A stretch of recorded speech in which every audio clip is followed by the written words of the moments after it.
आज हमारे साथ बात करने के लिए मौजूद हैं मारूफ आलिम दीन व मुस्लिम पर्सनल लॉ बोर्ड के रुकन मौलाना खालिद रशीद फ़िरंगी महली साहब।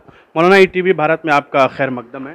जी शुक्रिया। मौलाना, पहला सवाल हमारा ये है कि योगी हुकूमत ने गुज़श्ता दिनों ये ऐलान किया है कि मदारिस के जो बच्चे हैं वो अब फ़ौज में भर्ती हो सकेंगे और दूसरी जगह वो दरख्वास्त दे सकेंगे बड़ी नौकरियों के लिए, तो इस पर आपका क्या कहना है? मदारिस के लिए जितनी भी सहूलियात फ़राहम की जाएँ उतना बेहतर है, और यह डिमांड बहुत पहले से की जा रही है कि मदारिस की जो डिग्रीज़ हैं उनको ख़ाली दूसरे इंस्टीट्यूशन में एडमिशन के लिए ही ना खाली रिकॉग्नाइज़ किया जाए, बल्कि दूसरे स्कूल, कॉलेज, यूनिवर्सिटीज़ की तरह मदारिस की डिग्रीज़ को भी सरकारी नौकरियों के लिए भी और जनरल तमाम नौकरियों के लिए उनको रिकॉग्निशन दिया जाए। इस सिमत में हम समझते हैं काम करने की ज़रूरत है।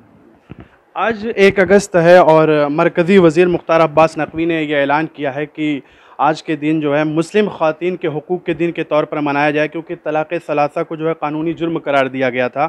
तो उनका ये कहना है कि बहुत जब से ये कानून बना है तलाक़ में बहुत सी गिरावट आई है, तो इस पर आपका क्या कहना है? देखिए, जितना भी डेटा है, जितना भी फैक्ट्स फिगर्स हैं, वो इस बात को साबित करता है कि मेजॉरिटी कम्युनिटी के मुकाबले में माइनॉरिटीज़ में ऑलरेडी तलाक़ का रेशियो पहले से बहुत कम है, और इस कानून के ज़रिए से कहीं ना कहीं मुस्लिम औरतों की राह में बड़े पैमाने पर दिक्कत पैदा हो गई है।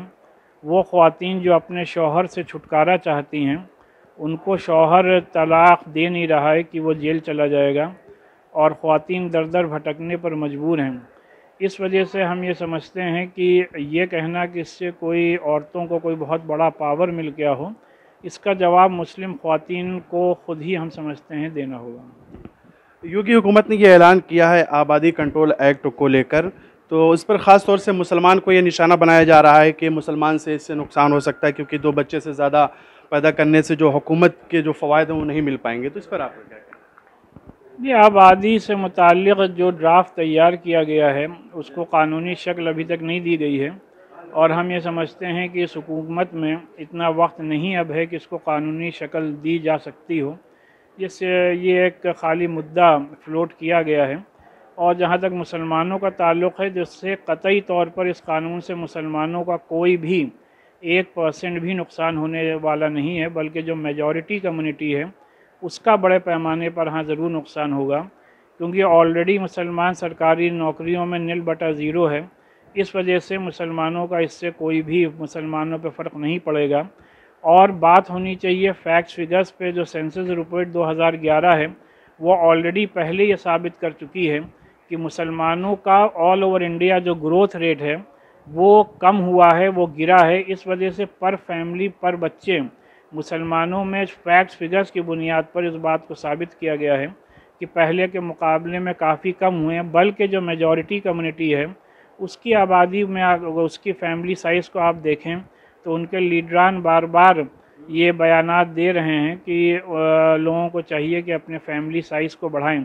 बहरहाल मेरा यही मशवरा है कि मुसलमानों को इससे बिल्कुल भी खौफज़दा होने की क़तई तौर पर ज़रूरत नहीं है। वहाँ एक वक्त तक कि दारुल उलूम फ़िरंगी महली को जो है अंग्रेज़ कैम्ब्रिज और ऑक्सफोर्ड यूनिवर्सिटी से मुआवजा करते थे, मगर आज के वक्त अगर हम मदारिस पे नज़र डालें तो उसका तालीमी मेयार जो है वो गिरता हुआ नज़र आ रहा है। इस पर आपका क्या है? ये देखिए, मदारिस का एज़ अ होल अगर आप कहें, जनरली आप कहें कि उनका मेयार गिरा है, तो इससे हम मुत्तफ़िक़ नहीं हैं। जो बड़े इदारे हैं उनका मेयार ऑलरेडी रोज़ बरोज़ बेहतर से बेहतर हो रहा है। हाँ, जो मकातिब हैं जो गाँव देहात में हैं उनके मेयार को में इम्प्रूवमेंट की बहुत गुंजाइश है, और उस तरफ उलमा को भी और आवाम को भी तवज्जो करने की ज़रूरत है। मुस्लिम पर्सनल लॉ बोर्ड जो है मुसलमानों की जो है दीनी रहनुमाई करता रहता है, या इस तरह जो दीगर इदारे हैं चाहे जमीयत उलमा हो या और भी जो इदारे हैं वो दीनी मसाइल में उनकी रहनुमाई करता है, तो क्या आपको नहीं लगता कि उन्हीं इदारों को मुसलमानों की सियासी रहनुमाई भी करना चाहिए ताकि वो सही इंतखाब कर सके या सही हुकूमत को चुन सकें? देखिए, हिंदुस्तान एक सेकुलर मुल्क है, और किसी भी सेकुलर स्ट्रक्चर में मज़हब का कोई भी दखल इलेक्शन में और वोट की पॉलिटिक्स में नहीं होना चाहिए। और माजी में भी आप देखें कि जब जब मज़हब की बुनियाद पर मुसलमानों ने अपनी पार्टी खड़ी की है तो बाय एंड लार्ज मुसलमानों का ही नुकसान हुआ है।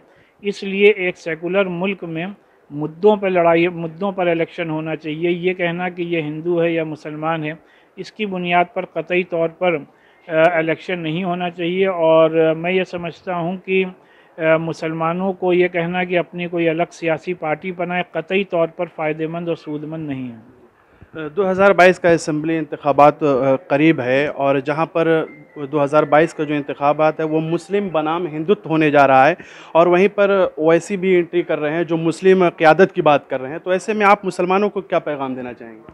नहीं, मेरा मुसलमानों को यही पैगाम है कि इस बात को इंश्योर करें कि आपका और कम से कम आपके घर वालों का नाम वोटर लिस्ट में हो और सही नाम हो। और आप वोट डालने वोट के दिन वो इलेक्शन के दिन ज़रूर जाएं। किसको वोट देना है किसको नहीं देना है ये एक सीक्रेट बैलेट होता है। इस पे किसी को भी किसी किस्म की बयानबाजी की गुंजाइश नहीं होनी चाहिए। हाँ, ये ज़रूर देखना चाहिए कि किस पार्टी ने माजी में या किस लीडर में माजी ने आपके लिए और मुल्क के लिए क्या क्या काम किए हैं। बहुत बहुत शुक्रिया हमसे बात करने के लिए। तो ये थे मौलाना जिनका ये कहना है कि सबसे ज़रूरी ये है कि पहले हम वोटर लिस्ट में नाम डालें और उसके बाद वोट देने ज़रूर जाएं और हम उसका इंतखाब करें कि जो ये जिस हमको लगे कि फ्यूचर में वो हमें फ़ायदा पहुंचा सकेगी वो हुकूमत। जौनपुर से ईटीवी भारत के लिए अजबर कासमी की रिपोर्ट।